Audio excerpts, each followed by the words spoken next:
sobrang lalaki ng mga bato. Like that.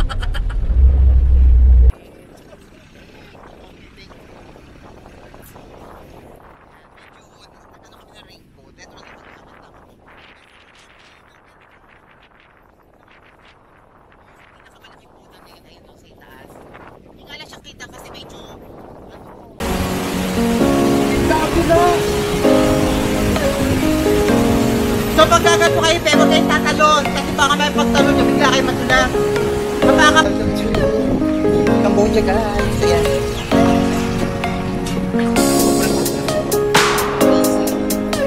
Look, the seaports. So big. Oh, look.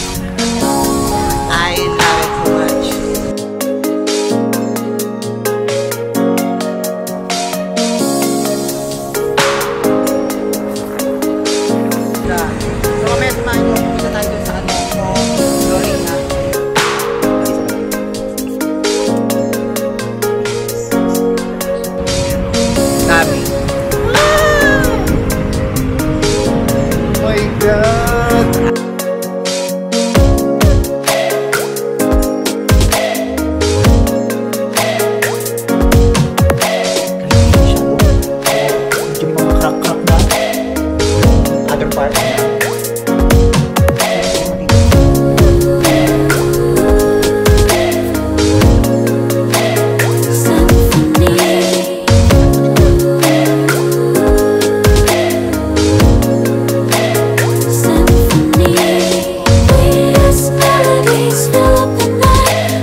So, makikita natin yung magandang view rito guys. Dito sa hinintuan namin guys. Ito.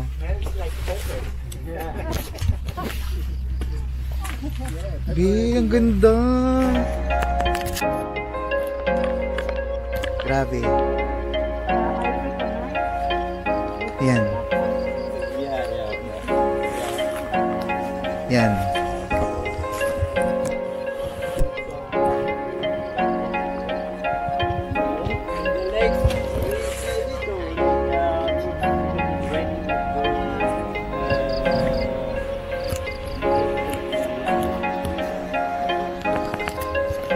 So ayun guys, actually kaya kami nandito, tinitingnan namin yung lupa namin. So ito yung lupa ko. So ayun, be, kitang-kita mo yung ganda ng kampot. So ayun no. This is the kampot guys. Yung plantation guys, ayun kitang-kita yun. Kahit hindi ko nakikita. Be, ang ganda rito. Kitang-kita namin yung ganda ng ng lugar. Actually, hindi pa naman masyadong hindi pa masyadong bumabagyo-bagyo. Pero umaambon-ambon pa rin, hindi pa rin nawawala. So ayan, nagsombrero na ako kasi nababasa na ang aking bumbunan. So be, ang ganda. Look. Nakaka-appreciate. Tapos may dalawang lalaki rito, be. Ang gwapo. Ayun. Nagpi-picture sila. So hinintay ko na nga lang talagang lumapit sila sa akin. Ayun, ayun. Maybe on the way back. That's the view, yeah, clear. Okay. I like the smell a lot. Real. I like the smell a lot. Drinking coffee, something like to see the beautiful. I like the smell a lot. I like the air. Yeah. But as of now, we don't have air. We don't have air. Yeah. Not air. Yeah. I Now we feel, can feel the air. I feel rain. It's okay, I'm happy. Yeah. We are happy today, even if they have rain. Yan. Kahit walang kahit walang air and guys. Kung wala lang talagang ulan, kitang-kita nyo yung ganda na. Medyo kitang-kita nyo kasi medyo mapag siya. So ayan, pinapagpag talaga. Ayan o. When you throw a banana, So medyo mapag kasi siya kaya medyo yung iba medyo blurred ng konti. Pero sobrang ganda ayan o. So ayan guys, sa sobrang haba-haba talaga ng oras na biniyahin namin going to Kampot guys, ayan, talagang pupuntahan ko talaga siya ng bonggang-bongga para lang makita ko yung ganda ng lugar. So meron pa tayong pupuntahan guys, marami pa tayong pupuntahan. At pupuntahan ko yung sinabi ni Kuya, what's the name? Sir, the other part of Cambodia? Cardamom. Cardamom. So pupunta pa ako doon sa Cardamom guys. Maybe I'll search National Park. National Park. So ayan, isa-search ko siya guys, yung Cardamom. So titignan ko kung anong pwede ko mapuntahan doon guys. Sobrang ganda. Kahit sobrang layo, here in Cambodia guys, marami pa tayong pupuntahan dito guys. Sobrang ganda dito guys sa Cambodia kasi marami kayong mapupuntahan, mapapasyalan sa sobrang dami ng mga temple, ang lalaki ng mga Buddha nila guys. So sobrang nakaka-appreciate yung mga ganda ng lugar guys. Yung mga puno, sobrang lalaki. At sobrang ganda guys. Kakaiba yung mga puno rito guys, lahat green. Hindi, kakaiba yung mga puno rito guys. Yung iba may mga ano talaga. Parang ang ganda. Parang kala mo nasa abroad na abroad ka talaga. Sa bagay nasa abroad naman talaga ako. So yun guys, sobrang ganda lang. Na-appreciate ko lang yung mother nature natin kasi sobrang ang ganda ng biyaya ng Panginoon. Kasi sobrang ang ganda. I-feel mo lang talaga. Dapat ito mag-feel ko talaga kung may hangin guys. So pinalitan kasi yung hangin naging ulan. But anyway, I love it so much. Na-appreciate ko yung ganda ng lugar. So yun o, grabe. So ito yata yung nakita namin, yung medyo mafag-fag.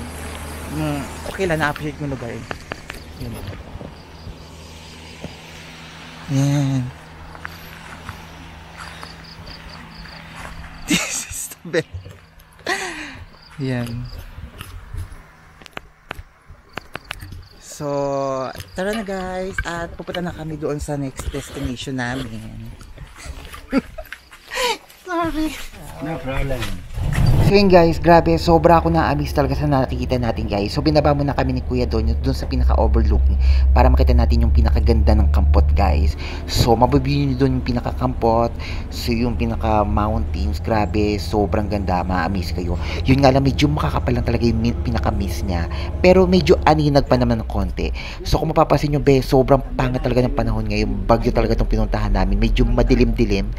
Pero ito, medyo nag-enjoy naman kami kasi hindi naman masyadong bumuhos yung ulan.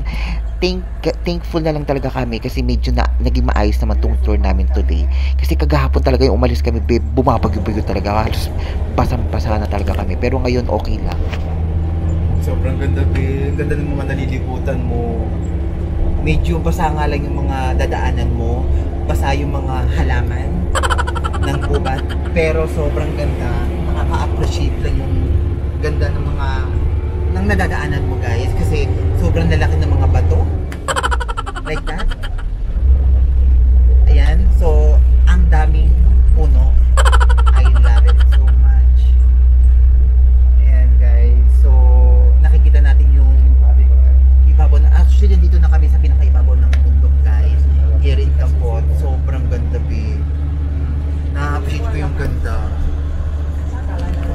Grabe, kung mapapansin nyo yung pinuntahan natin, sobrang ganda. Yung mga madadaanan mo, talagang ma-amaze kayo kasi may makikita kayong mga waterfalls. Although maliit lang yung waterfalls na nakikita nyo guys, pero mamaya abangan nyo kasi may pupuntahan tayong waterfalls na talagang sobrang laki. Here in Kampot guys, makikita nyo to guys, pag pumunta kayo rito, yung overlooking na pinakita ko sa inyo, grabe, it was so very amazing talaga yung makikita nyo, kasi talagang medyo makapal nga lang yung pinaka-miss nya, but it's so very beautiful talaga pag makikita nyo on the spot. So yun guys, magbabiyahe tayo ngayon at pupunta tayo ngayon dun sa Black Palace na kung saan dun talaga nag-rest yung hari na pinagawa niya talaga ng bonggang-bongga dun sa pinaka-top of the mountain, guys. Kung makikita nyo yun, guys, on the spot, grabe, sobrang ganda ng view.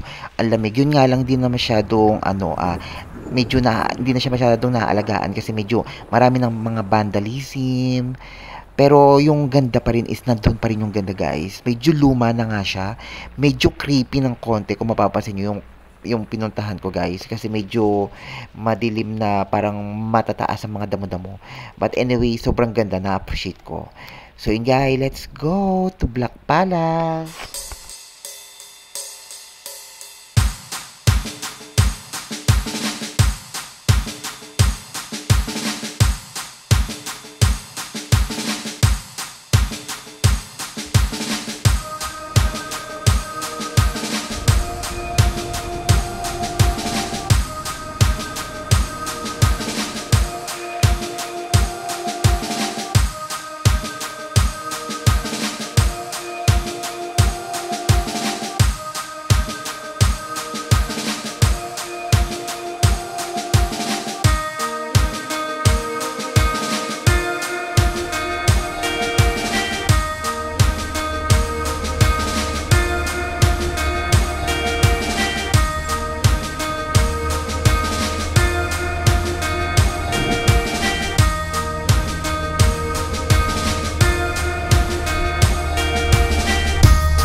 So ayun, at malapit na tayo, guys. At talagang tanaw ko na yung pinakamalaking Buddha, guys. So yung pinakamalaking Buddha, guys, is talaga pinagawa ng hari. Nakaharap niya talaga yung pinaka Black Palace, guys.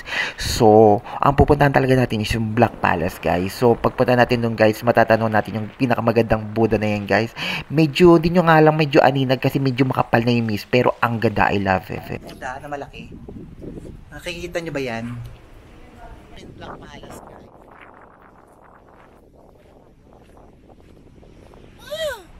Ang ganda, grabe. Sago. Yeah. So, you already back again? Yeah. Oh, actually, I like the old picture. Hi. Hello. I like that. I want to experience a lot of something like this. Yeah, very old.